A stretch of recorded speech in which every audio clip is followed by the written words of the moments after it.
अपने अपने गुरु गोविंद के चरण में कोटि कोटि दंडवत प्रणाम। आज छठ पर्व का पहला अर्घ है। आर्य आस्था के महापर्व के शुभ अवसर पर आप सभी को छठ पर्व का बहुत बहुत बधाई हो। देखिए, आपको लेके चलते हैं हम द्वारिका जी। भगवान किसी के गर्भ को रखते हैं, उसको तोड़ मरोड़ देते हैं।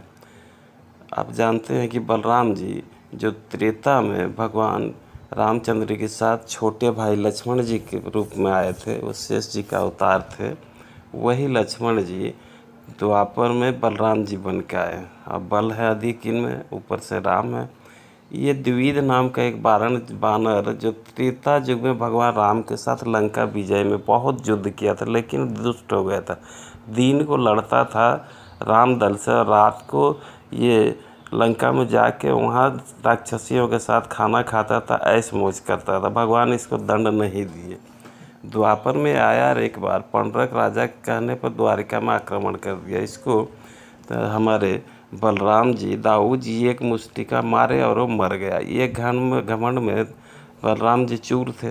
तब भगवान को इनका घमंड को तोड़ना था। हनुमान जी को याद किया। हनुमान जी आए और भगवान की प्रेरणा अनुसार द्वारिका के उपवन में फल खाने लगे, जैसे अशोक वाटिका में किए थे। खाए, बंदर के स्वभाव फल तोड़ने लगे, वृक्ष को उठा के फेंकने लगे। जब रक्षक रोके तो उनको बड़ी मार मारी। जाके विनती किए द्वारकाधीश प्रभु श्री कृष्ण चंद्र जी से, तो बलराम जी दौड़ के आए सेना के साथ। अब सेना को तो ये तहस नहस कर डाले।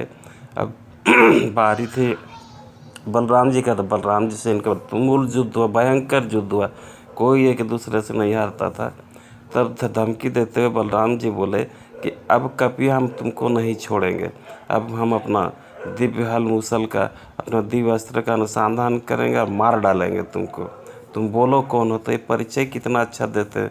मैं अपने प्रभु का एक छोटा सा दास हूँ। भगवान का नाम नहीं लिए अभी। देखिए लीला कैसे कृष्ण चंद्र जो भगवान का, जब दिव्य अस्त्रों का बलराम जी अनुसंधान करने लगे, तब हनुमान जी मन ही मन कृष्ण भगवान का ध्यान करने लगे। प्रभु बचाइए, ये अगर गुस्सा हो जाए तो तीनों लोक नाश हो सकता है। हम इनके साथ कहाँ तक युद्ध करेंगे। और प्रभु स्वामी और शिष्य के साथ, बाप और बेटा के साथ कैसा युद्ध है। भगवान आते और कहते दाऊ जी रुक जाइए, ऐसा लड़ाई ठीक नहीं है।